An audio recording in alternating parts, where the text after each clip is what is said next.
TV와 돈 버는 방법 함께하고 계시고요. 자, 지금부터는 P2P 금융 투자 방법에 대해서 자세하게 알아보도록 하겠습니다. 저금리 시대 합리적인 중금리로 인기를 몰고 있는 P2P 투자. 자, 코리아 펀딩의 진창성 이사님과 얘기 나누죠. 안녕하세요. 예, 안녕하세요. 네, 반갑습니다. 네, 반갑습니다. 자, 이사님, P2P 대출을 통한 공모주 투자가 무엇인지 알려주고 계신데 아직도 좀 어렵게 생각하시는 분들이 있는 것 같습니다. 공모주 투자 어떻게 하면 좀 더 쉽게 이해할 수 있을까요?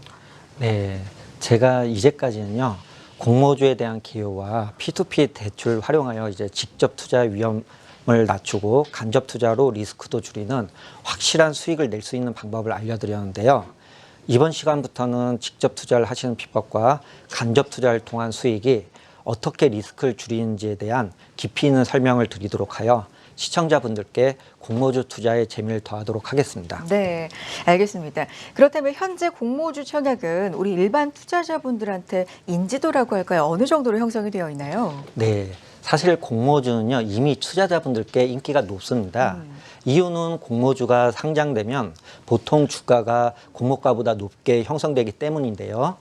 투자를 잘하면 단기간에 시세 차익을 얻을 수 있기 때문입니다. 일부 유명 공모주 청약에는 수조 원의 자금이 몰리면서 경쟁률이 수백 대 1까지 치솟기도 합니다. 네, 그렇군요. 자, P2P 투자에 대해서 저희가 되도록 쉽고 자세하게 설명을 해드리고 있지만 개인적으로 상담을 받아보고 싶다, 궁금한 점이 있다 하시는 분들은요. 전화와 문자 통해서 또 상담해 드리도록 하겠습니다.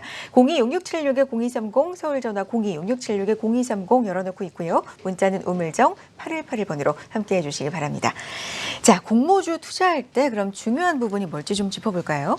네, 공모주 투자에 있어서 수익을 내기 위해서는요, 매도 전략이 중요합니다.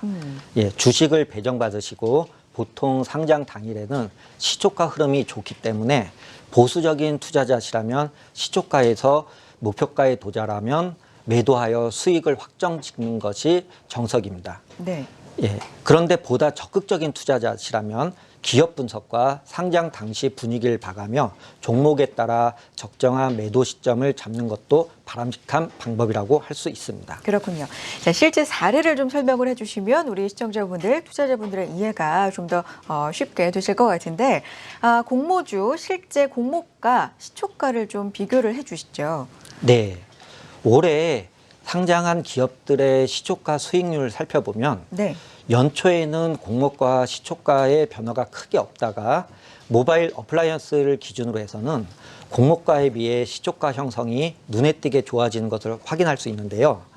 말씀드린 대로 이제 보수적인 투자자시라면 첫날 시초가에 매도해서 수익을 확정하는 것이 좋겠고, 더 큰 수익을 얻고자 하시는 투자자분들께서는 깊이 있는 기업 분석과 상장 당시 분위기를 살피며 매도 타이밍을 스스로 잡는 것도 방법입니다. 예를 들어서 네. 표를 보시면 서진 시스템 종목의 경우 공모가가 2,500원으로 시작해서 시초가가 4만 원까지 오르고 37,350원으로 첫날 장을 마감하였고, 코미코도 공모가 13,000원으로 시작해서 시초가가 29,050원, 첫날은 21,500원으로 장을 마감한 것을 확인할 수 있습니다. 네. 반면 신신제약과 모바일 어플라이언스의 경우 상장 이후에도 주가가 상승 흐름을 이어가며 각각 이제 신신제약은 공모가가 4,500원이고요. 이제 현재가 오늘 낮 12시 기준입니다. 지금은 이제 8,330원이고요. 모바일 어플라이언스는 이제 공모가가 3,500원인데 이제 지금 현재가 낮 오늘 12시 기준으로 11,800원의 높은 상승세를 보이고 있습니다. 네. 공모주 청약에 앞서서 그렇다면 기업 정보를 자세하게 좀 알아보는 것도 굉장히 중요하고요. 필요할 것 같다는 생각이 듭니다. 어디에서 확인해 볼 수 있을까요? 네. 한국거래소 전자공시 홈페이지에 들어가시면 확인할 수 있습니다. 네. 이곳에 들어가면 예비 심사기업, 심사 승인기업, 신규 상장기업 등의 정보를 확인할 수 있습니다. 그리고 관심 있는 기업들을 이제 금융감독원 전자공시 홈페이지에서 검색하시면 해당 회사의 과거 공시자료를 한눈에 살펴보실 수 있습니다. 네. 그런데 공모주 청약 초보자분들은 기업 정보가 이렇게 제공이 돼도 워낙 좀 다양한 사항들이 있기 때문에 어떤 부분을, 어떤 정보를 좀 더 중요하게 봐야 될지 모르시는 분들, 궁금해하시는 분들도 많을 것 같습니다. 어떤 부분에 좀 더 주목을 해봐야 될까요? 네. 처음 공모주 청약을 하시는 분은 많이 공시된 자료 속에서 무엇을 어떻게 봐야 하는지 어렵게 느껴지실 텐데요. 네. 공모주의 장점은 이미 전문가들이 수요 예측을 통하여 기업에 대한 분석을 하기 때문에 어려운 공시 자료를 이해하기 어렵다면 기관의 수요 예측 결과를 면밀히 보시면 많은 도움이 될 것입니다. 그럼 몇 가지만 확인 사항에 대해 말씀드리겠습니다. 네. 기관의 수요 예측 결과 중 검토하실 부분은 첫 번째가 기관의 경쟁률과 두 번째가 기관의 참여수, 세 번째가 기관의 확약률 정도의 숫자를 보신 후 많은 기관들의 참여가 있는 것으로 파악될 경우 공모주 청약을 통하여 투자를 적극적으로 검토해 보시면 될 것 같습니다. 그리고 기업의 매출액과 영업이익, 순이익의 증가 추세를 확인하시고 전후방 산업의 시장 현황과 전망, 그리고 매출처에 대한 정보도 확인해 보시면 좋을 것 같습니다. 네, 기관 경쟁률, 참여 기관 수, 확약률까지 꼭 확인을 해봐야 된다 짚어주셨는데요. 자, 그렇다면 공모주 P2P 상품이란 무엇인지 이제 자세한 설명이 필요할 것 같습니다. 부탁드립니다. 네, 지난번 방송에서 간접적으로 투자할 수 있는 공모주 P2P 상품 두 가지를 소개해 드렸는데요. 네. 관심 있으신 분들이 많으셔서 좀 더 자세하게 소개해 드리겠습니다. 네.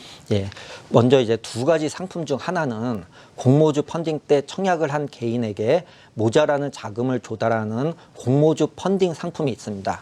원하는 만큼의 주식을 배당받고 싶지만 청약 증거금이 부족할 경우 대출 신청하는 것인데요. 쉽게 설명드리고자 예를 들겠습니다. 네. 여기 표를 보시면은 A씨는 청약 증거금률에 따라 1억 원의 청약을 넣고 싶습니다. 근데 청약 경쟁률이 50대 1이므로 1억 원에 대해 200만 원의 공모주를 매수할 수 있습니다. 그럼 A씨의 보유 금액은 5천만 원이고 부족한 5천만 원은 K사의 P2P 플랫폼 공모주 대출 상품을 통해 자금을 조달할 수 있습니다. 네. 그리고 공모주 매수 후 자녀 청약 증거금 9,800만 원 내에서 상환받게 되므로 대출금을 상환할 수 있게 됩니다. 네. 즉 1억 원을 보유한 A씨가 실제로 공모주 매수에 지출한 비용은 200만 원이 되는 거죠. 그렇군요. 그리고 앞서 말한 두 가지 중 나머지 한 가지는 네. 공모주 납입자금 펀딩입니다. 공모주 납입자금 펀딩은 수요 예측 후 배정된 주식을 사려고 하는 기관한테 모자라는 납입자금을 투자하는 방법인데요. 공모주 투자 상품의 펀딩의 시점은 기관이 배정된 주식을 받을 때 부족한 납입자금만큼 대출 신청하시면 상품을 설계하고 펀딩 정보를 투자자에게 알려 펀딩이 이루어집니다. 네. 이렇게 이루어진 펀딩 자금을 조달받은 기관은 배정받은 주식을 모두 차질 없이 받을 수 있게 됩니다. 이렇게 개인 공모주 청약자 또는 기관 투자자에게 간접적으로 투자를 하면 직접 공모주 청약하기 전에 시뮬레이션 효과도 얻을 수 있어서 투자자에게 좋은 상품이라고 생각됩니다. 네.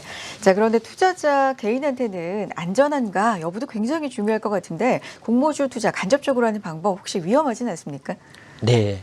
지난번 방송에서도 말씀드렸다시피 다시 한번 요약해서 네. 말씀드리자면은 투자 시의 위험과 안전의 범위를 체크하는 포인트는요. 네. 확정된 공모가가 10,000원일 때 시초가가 최저 9,000원에서 시작하여 시장가에서는 최저 6,300원에 마감되기 때 대출된 금액이 공모가의 몇 %인가를 확인하시어 리스크를 체크하시면 됩니다. 예를 들어 공모가가 이처럼 10,000원일 때 대출 금액이 5,000원 정도면 시장가에서는 6,300원이 가장 최소이기 때문에 네. 투자하시기 적정한 범위에 들어간다고 생각하시면 되시고, 만약 7,000원의 대출이 실행되면 대출자가 개인인지 기관인지를 확인하시고 대출자의 또 다른 정보를 꼼꼼히 살펴보시는 것이 투자하시는 요령이라고 말씀드렸습니다. 그리고 이번에는 실전을 통한 설명을 드리도록 하겠습니다. 네. 최근에 상장한 서진 시스템 같은 경우 공모가가 25,000원이었고 시초가는 40,000원이었습니다. 그리고 첫날 마감을 37,350원으로 마감하였기에 직접 투자했을 경우에는 시초가에서는 주당 15,000원의 수익을 얻으실 수가 있었고, 네. 마감 때는 기준으로는 주당 12,350원의 수익을 얻으실 수 있었습니다. 그리고 간접 투자를 하셨을 경우에는 공모가 기준으로 대출 가능 금액은 12,500원에서 최대 17,500원까지 가능하기 때문에 바로 투자 원금과 이자를 회수하실 수 있습니다. 이제 실제로 K사에서 진행한 서진 시스템의 공모주 청약자금 펀딩에서는 대출 금액은 2억 원이었고요. 대출 기간은 4일이었던 상품이 있었는데요. 네. 1분 만에 펀딩이 완료되고 대출금도 4일 후에 정상적으로 바로 만기 상환 되었습니다. 그렇군요. 자, 한국경제TV와 돈 버는 방법 오늘 함께 하셨고요. P2P 투자 방법에 대해서도 자세한 이야기 나눴습니다. 자, 026676-0230 문자샵 8181번 통해서 계속해서 궁금하신 점 나눠주실 수 있으니까요. 많이 참여해 주시기 바랍니다. 자, 마치기 전에 프로그램 예고를 하나 해드리도록 하죠. 저희 한국경제TV에서는 4차 산업혁명으로 급변하는 산업 트렌드와 관련 기업을 소개하는 기획 코너를 신설했습니다. 이번 주는 자율주행차를 주제로 동력원인 2차 전지 산업의 현황과 관련 기업을 총망라에 소개하고 현장 취재를 통해 그동안 볼 수 없었던 유망 기업의 생생한 생산 현장을 공개합니다. 오늘 오후 2시입니다. 많은 시청 부탁드립니다. 자, 지금까지 코리아 펀딩의 진창성 이사님과 함께했고요. 고맙습니다. 예, 감사합니다. 자, 한국경제TV 돈 벌자 오늘 저희가 준비한 소식은 여기까지입니다. 내일 다시 인사드리죠. 고맙습니다.